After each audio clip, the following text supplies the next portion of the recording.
sometimes for a few years now, maybe actually much longer than that, maybe, I don't know, a couple hundred years. But I remember when the immigration ban happened, and we decided at Jane Doe that we had to get resources, provide training, that it was an immediate thing, like it could not wait. And so we called you. And within a day, we had this, we had a plan of how to work together. And that's also, I think, because we have a great relationship with you, the Victim Rights Law Center, we all, work together, and we had to even change our system, that with Zoom, we had to change our subscription because we had so many people signed up for this webinar that we were beyond capacity. But it was like crisis intervention, education, and training. The response was so incredible so that we could provide resources. And I know that with you and your colleagues, we are very, very grateful and blessed to have that opportunity still. And so, when you were at the Network for Red, when you were in private practice, while you were at VRLC, I'm so glad that you travel in circles that keep you connected to JDI and our membership. That's a really important thing. And you just bring so much grace and humor and compassion to everything you do. So it's a delight and a really deep privilege to be able to give you this award today. That Hema applied to be the senior attorney for Victim Rights Law Center. I literally took her resume and cover letter and I walked down the hallway to my colleague's office and I said, I don't know how we don't know Hema, but oh my God, we have to. Just in that moment, I knew that we had found not a colleague in this work, but a friend, a leader, a mentor, just a soulmate in this work. And I have had the privilege over the past few years of, I like to say, experiencing the awesomeness of Hema, because Hema is so awesome. And to have the opportunity to work side by side with you and see how, when you represent individual survivors, you look in their eyes and you can see that they know she believes them, and they are so elated that she is their lawyer. I mean, that connection and that feeling is something that you just don't see every day. And I see it every single time I walk down the hall and you're speaking to your clients in Spanish. I have no idea what you're saying, but they're looking at you with this sparkle in their eyes. She's here for me. And it's really, you have a special sauce on being an attorney, and it's pretty incredible. Hema also trains lawyers all over the country, not to mention mentoring our own beyond ridiculous citizens. And I will tell you, the lawyers and the advocates that she trains from coast to coast are so grateful for her mentorship, for her brilliance, for her creativity, and they would not be able to do their jobs as well if they couldn't pick up the phone and call her and ask her for help. And she always answers the call, whether it's a survivor, whether it's another lawyer, whether it's an advocate, whether it's a staff person, she always answers the call. And I swear, there is just no limit to your compassion. There's no. So I have to, one of your colleagues, one of your many colleagues who admires you, gave me a quote that I'm going to read. Don't be funny. No, it's beautiful. It's beautiful. It's Kelsey. It's Kelsey.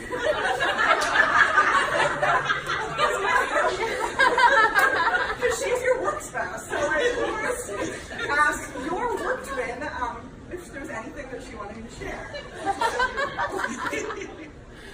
Working beside Hema has made me a better attorney and a better person. She identifies the systematic forces at play that serve to oppress and re-traumatize survivors, particularly those already living at the margins. She brings this lens to her practice on behalf of survivors, affirming their experiences where others have minimized it. She brings this lens to educating decision makers and ultimately shifting the needle in a very tangible way, both locally and nationally.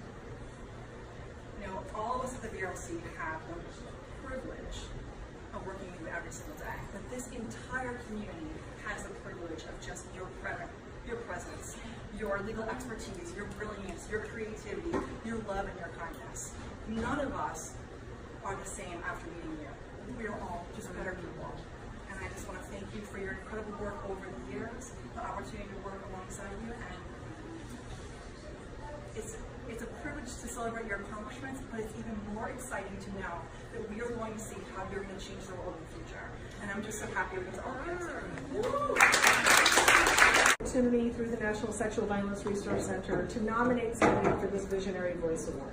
And you do have an incredible company of people who you're joining, not only from here in Massachusetts, but encourage people to take a minute to go on their website and read about the other awardees this year. Just the range of work and commitment and contributions and impact that people are having in this space is amazing.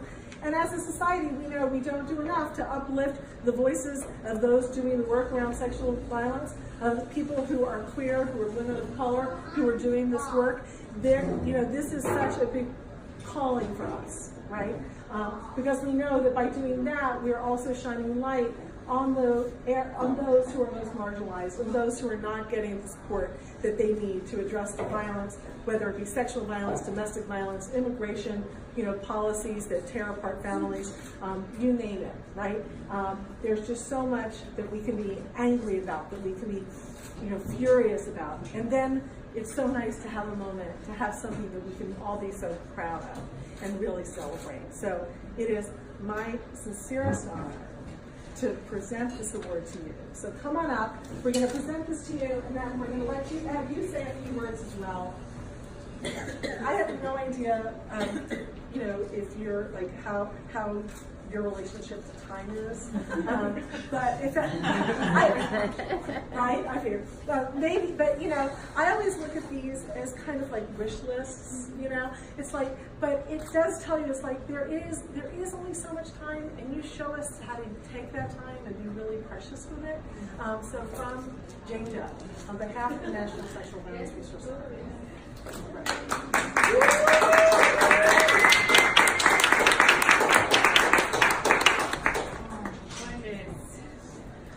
Wow, everybody. Sure. Thank you. Wow, this is just such an honor. When Tony called me and mentioned that this award was happening, I was pretty awestruck and just couldn't imagine this honor being included on that list of such amazing, beautiful, brilliant activists, and to know that there are two folks in here who are dear and near to my heart is extra amazing. But I do want to thank Jane Doe and Deborah and Tony and Deanna and Maureen and the entire Jane Doe staff for this, and the NSVRC for really lifting up the work of folks in this movement and giving us a chance to gather together and have a party. I like a party. And I want to thank my family, Alicia and Fendrel and Coven and Sudian and Frank and all my Mass Women of Color Network crew who are here, and really all of these friends and folks who have lifted me up when I have needed this and helped me find meaning and grounding in this work that we do together.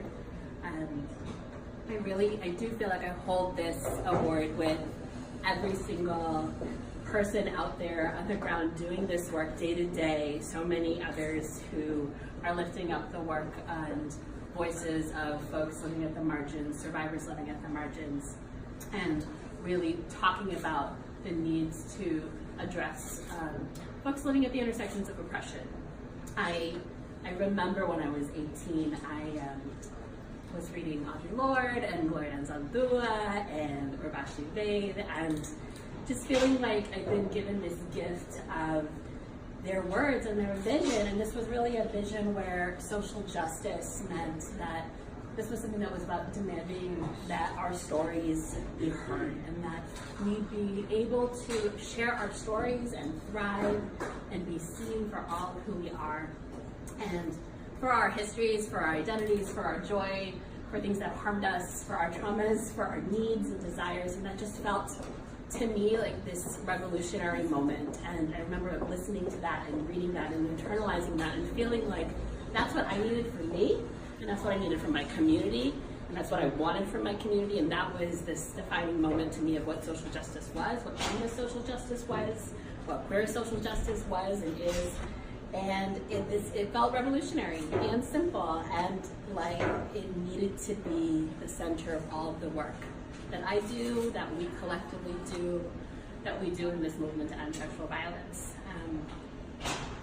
I was thinking about what this moment means to me and this journey to getting here, and I think about myself as a survivor, as a parent, as a woman of color, as a queer person, a lawyer, a partner, and I know that I'm a better person when I can bring my whole self to whatever I do. And we talk about that language, we use that language about bringing our whole selves, and it's not easy, and it certainly never should be a requirement because sometimes it's just too hard to do. But when I can do that, I know that I feel more grounded and more present and connected to my own spirit than I could ever be. So I do want us to challenge, as we talk about centering the needs of survivors of color, of folks living at the intersections of oppression, it's really also about this community in which we work, because those aren't separate, right? That's the folks that we owe it to ourselves to create organizations and structures and cultures of doing this work in ways that are sustainable, in ways that are going to help us thrive and live, experience joy as we do it, find wholeness, because we can find wholeness even in doing trauma work. We find a lot of wholeness and in survivorship. I want us to stay in this work for the long run and do it in ways that we can find ways to support one another. So I wanted to talk about magic. I'm like the woo person in my office. Like I got crystals.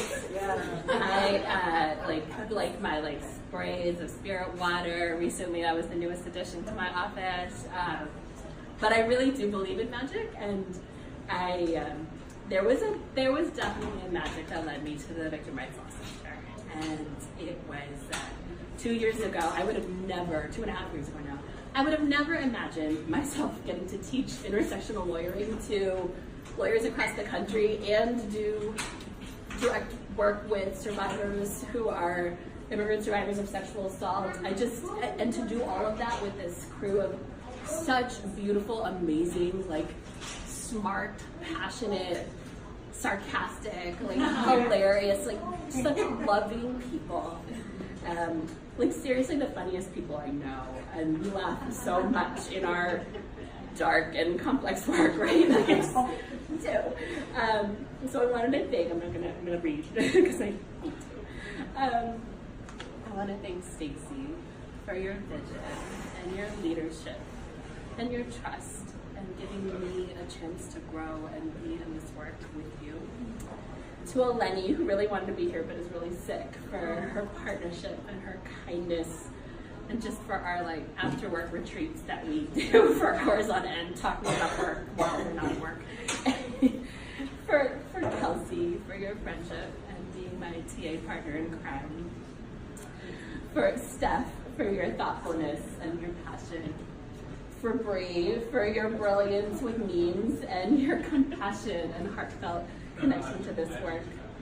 And for Larissa and Madeline and Lindy and Inez and Faustino and Katie and everybody else who just makes this work so meaningful to me every day. I really appreciate you all putting up with my desires for check-ins with feeling, and it's really hard. But I really love you all, and I'm so honored to be here in community with all of you and for the long run. So thank you so much.